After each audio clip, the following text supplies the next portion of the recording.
Aditya class first ranker Ayesha, third अंसाज first.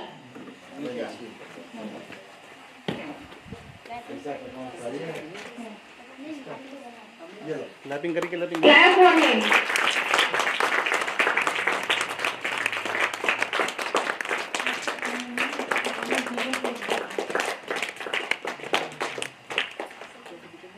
Give your big hand.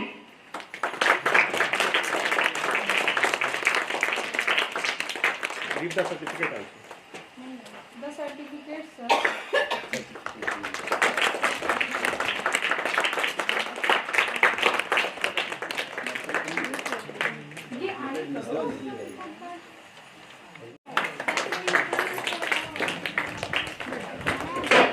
बैठ जाओ बेटा, इधर आ जाओ, बैठ जाओ।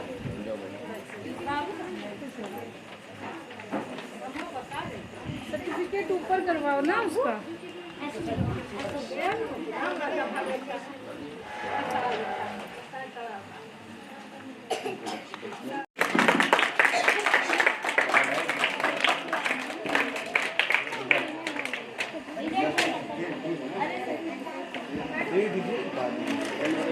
इसका नहीं दिया जा रहा है।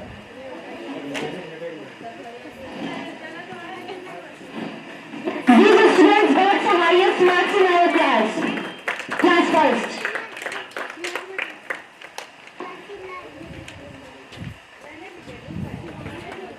Rank is here.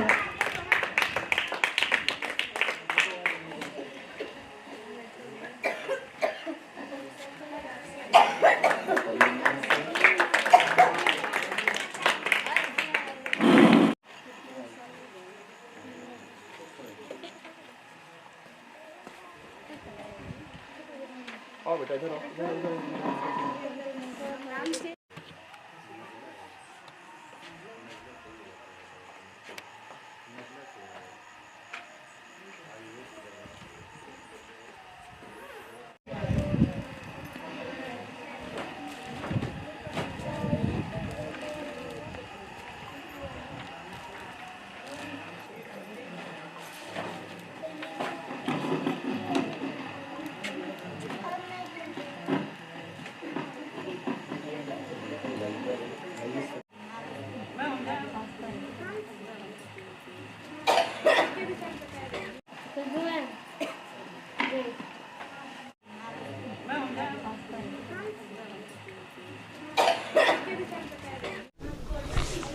नमस्कार, एमबी न्यूज़ गोरखपुर में आपका स्वागत है। और इस समय हम लोग आर्यन ग्लोबल एकेडमी में उपस्थित हैं और आज हमारे बीच में ब्राह्मण समन्वय समिति से आज श्री पांडे जी उपस्थित हैं। और आज ये कार्यक्रम किस प्रकार से रहा है मैं आपसे जानना चाहूँगा। देखिए, कार्यक्रम ये था कि बच्चों के रिजल्ट कार्ड का वितरण था और बच्चों के हौसला को बढ़ाने के लिए, गार्जियन लोगों के हौसले को बढ़ाने के लिए कि विद्यालय और भी प्रगति करे। इस देश में शिक्षा ही अमूल्य धरोहर है और शिक्षा एक ऐसी चीज़ है कि न चोर चुरा सकता है, न भाई हिस्सा ले सकता है, न बांटने पर कम हो सकती है। और यह एक ऐसी अमूल्य धरोहर है कि हर माँ बाप को अपने औलाद को सबसे पहले यही धरोहर देनी चाहिए। अगर आदमी शिक्षित नहीं है तो आप अरबों रुपए दे जाइए, वो बर्बाद कर डालेगा।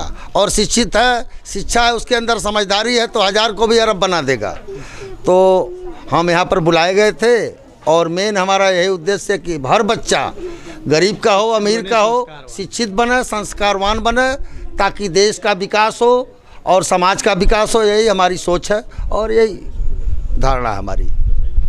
विद्यालय की संचालिका महोदया हैं और उनसे भी जानकारी करते हैं विद्यालय किस प्रकार से बच्चों को तकनीकी शिक्षा और आज देश में शिक्षा के साथ साथ आध्यात्म और भी विज्ञान के साथ साथ विभिन्न प्रकार की जानकारियां देना आवश्यक समझा जा रहा है। तो मैम के विद्यालय में किस प्रकार से क्या व्यवस्था? सर, बड़ी प्रसन्नता हुई कि आप हमारे प्रांगण में आए और उससे ज़्यादा प्रसन्नता हुई कि जो हम लोग चीज़ों को रेगुलर कराते हैं वो आपके भी अंतस मन में है कि ये चीज़ होनी चाहिए। जो आप कह रहे हैं कि क्रियाकलाप किस तरीके से, हर बृहस्पतिवार को बच्चों को केवल क्रियाकलाप के द्वारा अध्यापन कराया जाता है। उसमें क्रीड़ा से लेके योग शिक्षा तक सारी चीज़ें हैं हर बृहस्पतिवार को।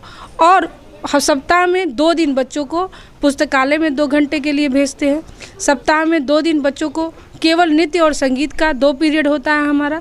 सप्ताह के 2 दिन बच्चों को 2 पीरियड केवल हमारा योग और आध्यात्म के लिए देते हैं।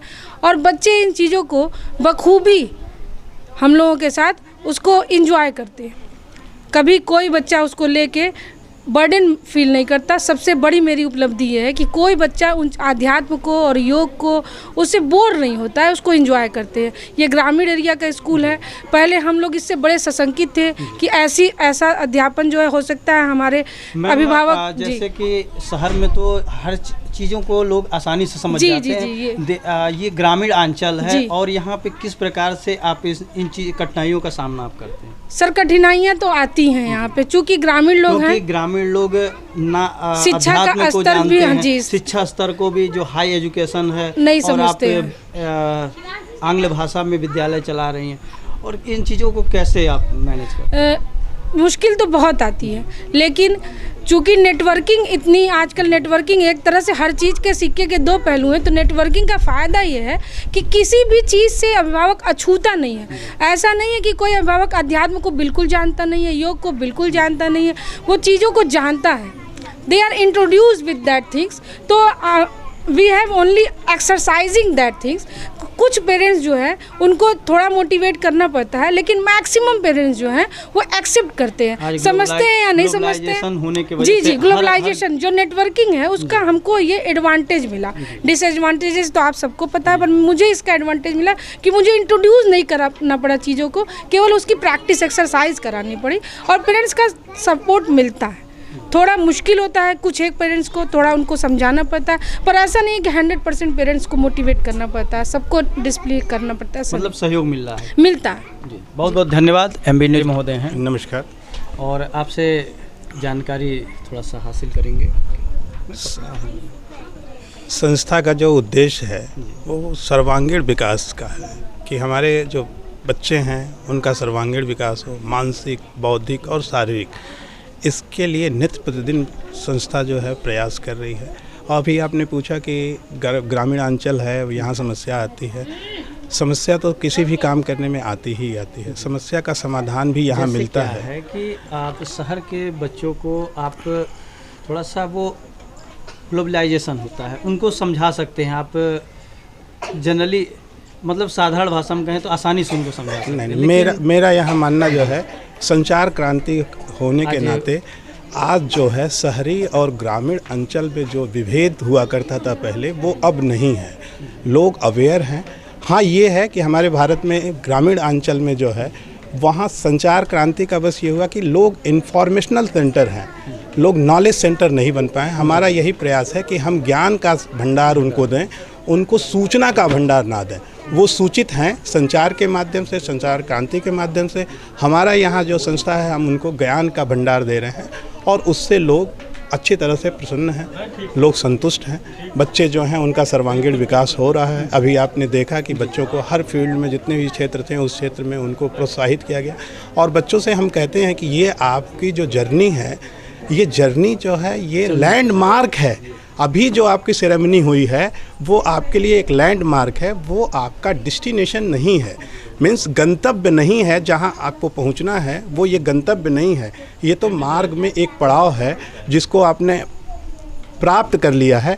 इसके बाद अन्य जो पड़ाव हैं उनको प्राप्त करना है, आगे कठिन परिश्रम है।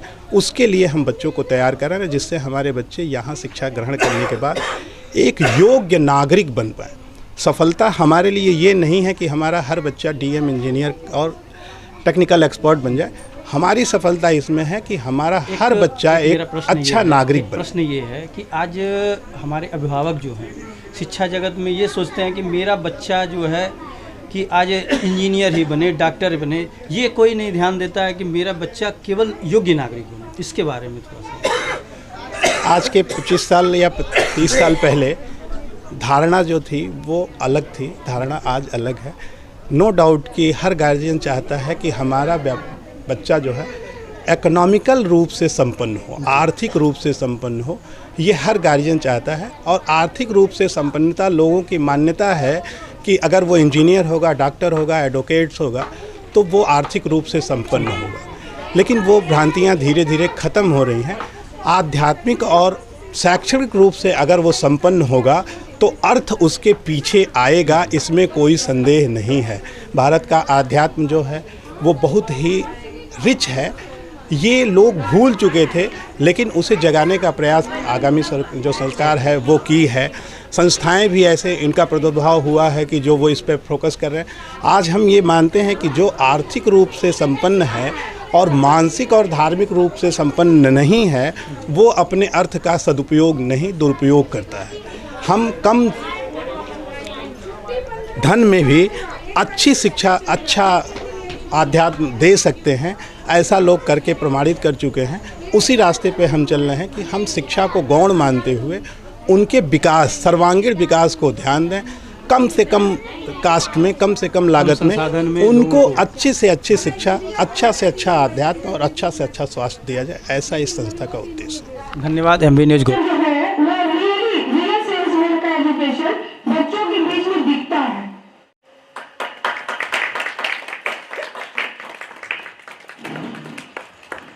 लाइफ के स्वरूप में समझते हैं आप सदैव ईश्वर के साथ नहीं रहता। इसके लिए सत्यनारायण तिवारी जी को हमारे बीच में ब्राह्मण समन्वय सर्व ब्राह्मण समन्वय समिति के महामंत्री श्री विजय शंकर, राष्ट्रीय महासचिव विजय शंकर मिश्र जी हैं। और मैं जानना चाहूँगा कि ये जो कार्यक्रम हुआ है, सभी लोगों को सम्मानित किया गया, विद्यालय परिवार को, इसके बारे में आपकी क्या राय है? आपको बहुत बहुत धन्यवाद MB न्यूज़ की गोरखपुर की, आप शहर से 15 किलोमीटर दूर आकर के इस पूरे कार्यक्रम को आप कवर किए हैं। इसके लिए मैं आपके चैनल को और आपके इस प्रयास को हृदय की गहराइयों से धन्यवाद देता हूं। सर्व ब्राह्मण समन्वय समिति का मूल उद्देश्य ये है कि समाज में सनातन धर्म के प्रति और राष्ट्रीयता के प्रति भावना विकसित हो। इसी के क्रम में छात्रों के विकास हेतु इस आर्यन ग्लोबल एकेडमी स्कूल को अपने हृदय से समर्थन करती है और इसको एक तरह से गोद भी लिया है। यहाँ के कार्यक्रम को हम लोग पैनी नज़र से देखते हैं, बच्चों में किस प्रकार का उनके विकास का कार्यक्रम चलाया जा रहा है। और आज जो है वार्षिक परीक्षा फल वितरित होना था, इस अवसर पर हम लोग आकर के आदरणीय संजय पांडे जी द्वारा इसको जो सहयोग दिया गया, जो उत्कृष्ट छात्र थे, सफल हुए, स्थान पाए थे, उनको पारितोषिक दिया गया। और जो यहाँ अध्यापन कार्य में लगे थे, इनको भी पारितोषिक दे करके इनके मनोबल को बढ़ाया गया कि आगामी ऐसे कार्य करें जिससे कि इस संस्था का विकास हो था, हम लोगों का उद्देश्य सफल हो। धन्यवाद MB न्यूज़ गोरखपुर से बात करने के लिए। धन्यवाद। भगवान परशुराम की जय।